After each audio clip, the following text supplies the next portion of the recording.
तो आप सभी का स्वागत है हमारे चैनल लाडली जी ब्लॉग में। और आज हम आपको पुत्रदा एकादशी की कथा सुनाएंगे। धर्मराज युधिष्ठिर बोले कि हे भगवान, अब आप मुझे श्रावण शुक्ल पक्ष की एकादशी की कथा सुनाइए।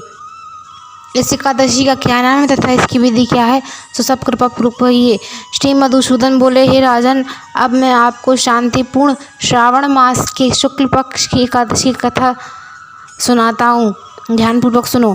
द्वापर युग के प्रारंभ में महिष्मति नाम की एक नगरी थी। उस नगरी में महाजित नाम का एक राजा राज्य करता था। वह पुत्रहीन था, इसलिए सदैव दुखी रहता था।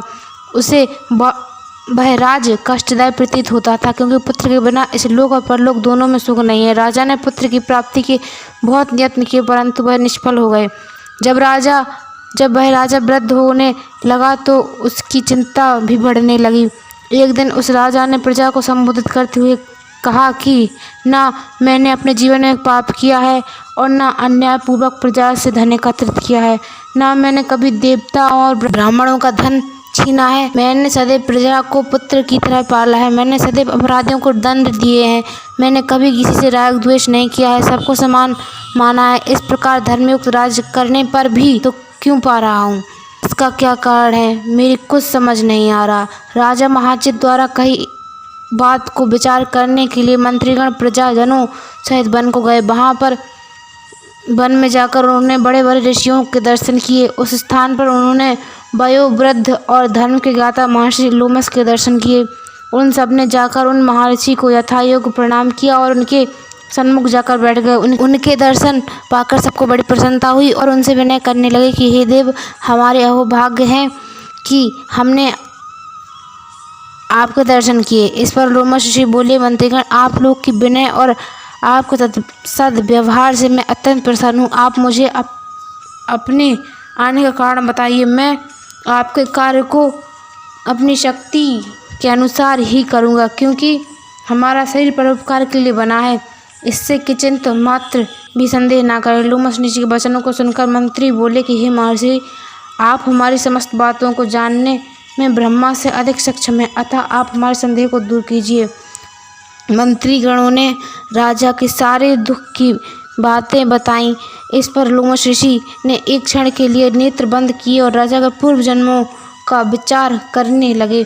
तब विचार करके बोले कि श्रेष्ठ मुनियों, यह राजा पिछले जन्म में अत्यंत निर्धन तथा बुरे कर्म किया करता था। वह एक गांव से दूसरे गांव घूमा करता था। एक दिन ज्येष्ठ मास के शुक्ल पक्ष की एकादशी के दिन यह 2 दिन से भूखा था।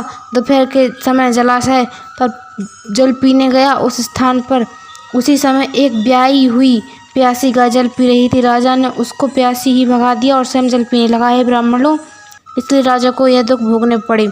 एकादशी के दिन भूखा रहने से उनको राजा होना पड़ा और प्यासी गाय को हटाने से उन्हें पुत्र वियोग का दुख भोगना पड़ा। इस पर सब लोग बोले कि हे महर्षि, शास्त्रों में ऐसा लिखा है कि पुण्य से पाप नष्ट हो जाते हैं, इसलिए कृपा करके आप राजा के पूर्व जन्म के पाप नष्ट होने का उपाय बताइए, क्योंकि उस पाप के क्षय होने से पुत्र रत्न की उत्पत्ति होती है।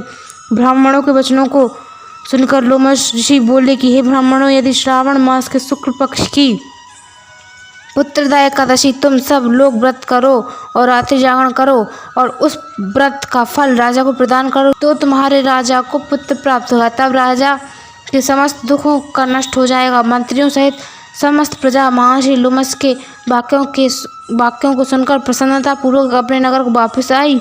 उन सब लोगों ने श्रावण मास के शुक्ल पक्ष की पुत्रदा नामक एकादशी का विधि पूर्वक लोमस ऋषि के कहे अनुसार व्रत किया और उसका फल राजा को दे दिया। उस पुण्य के प्रभाव से रानी ने गर्भ धारण किया और 9 महीने पश्चात उनके एक अत्यंत तेजस्वी पुत्र रत्न प्राप्त हुआ। हे राजन, इसलिए इस एकादशी का नाम पुत्रदा एकादशी पड़ा। जो मनुष्य पुत्र रत्न को प्राप्त करना चाहते हैं, उन्हें इस एकादशी के विधि पूर्वक व्रत करना चाहिए।